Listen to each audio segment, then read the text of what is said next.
ये महान पिता धन्यवाद करते हैं आज के सुंदर बाइबल अध्ययन के लिए। खुदावन हर एक को बड़ी बरकत दे, आशीष करे पिता। यीशु नाम से मांगती हूँ, आमीन। हम पढ़ेंगे नहमीया की किताब 8 अध्याय, यहूदियों को व्यवस्था का सुनाया जाना। जब सातवां महीना निकट आया, उस समय सब इस्राएली अपने अपने नगर में थे। तब उन लोगों ने एक मन होकर जल फाटक के सामने चौक में इकट्ठे होकर एज्रा शास्त्री से कहा कि मूसा की जो व्यवस्था यहोवा ने इस्राएल को दी थी, उसकी पुस्तक लिया। तब एज्रा याजक 7वें महीने के पहले दिन को, क्या स्त्री क्या पुरुष, जितने सुनकर समझ सकते थे, उन सबों के सामने व्यवस्था को ले आया। वह उसकी बातें भोर से दोपहर तक उस चौक के सामने जो जल फाटक के सामने था, क्या स्त्री क्या पुरुष और सब समझने वालों को पढ़कर सुनाता रहा, और लोग व्यवस्था की पुस्तक पर कान लगाए रहे।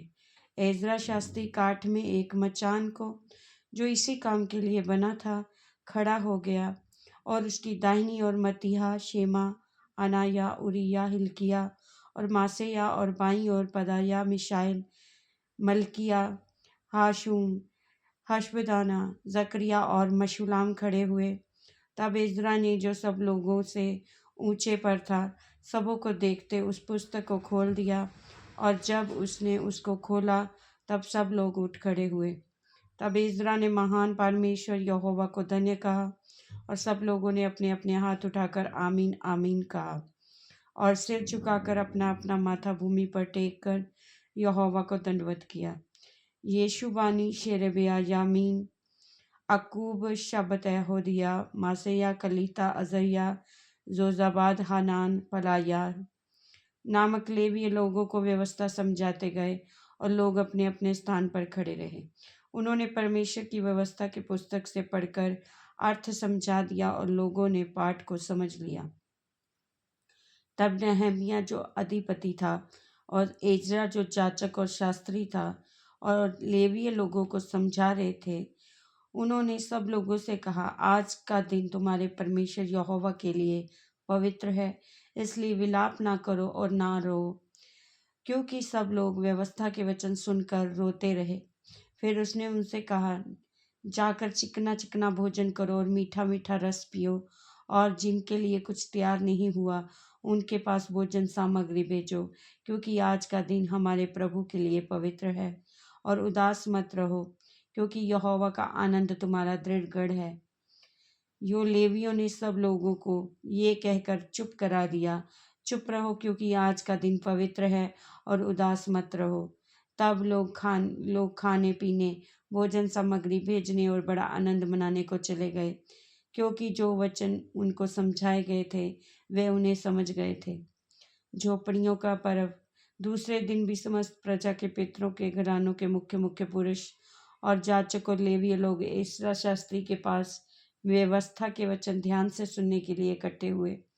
उन्हें व्यवस्था में ये लिखा हुआ मिला कि यहोवा ने मूसा के द्वारा ये आज्ञा दी थी कि इस्राएली 7वें महीने के पर्व के समय झोपड़ियों में रहा करें, और अपने सब नगरों और यरूशलेम में ये सुनाया और प्रचार किया जाए, पहाड़ पर जाकर जैतून, तेल, फल, मेहंदी, खजूर और घने घने वृक्षों की डालियां ले आकर झोंपड़ियां बनाओ, जैसा कि लिखा है। अत सब लोग बाहर जाकर डालियां ले आए, और अपने अपने घर की छत पर और अपने आंगनों में और परमेश्वर के भवन के आंगनों में और जल फाटक के चौक में और अप्रैम के फाटक के चौक में झोपड़ियां बना ली। वरन सब इस्राएली चौक में वरन सब इसराइली वरन सब मंडली के लोग जितने बंधुआई से छूटकर लौट आए थे, झोपड़ियां बनाकर उनमें रहे।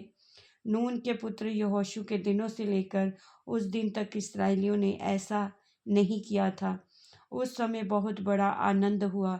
फिर पहले के दिन से अंतिम दिन तक एज्रा ने प्रतिदिन परमेश्वर की व्यवस्था की पुस्तक में से पढ़ पढ़ कर सुनाया। यूं वे 7 दिन तक पर्व को मानते रहे, और 8वें दिन नियम के अनुसार महासभा हुई। इस वचन के द्वारा ब्लेस करेंगे। आमीन। सबको जय मसीह की।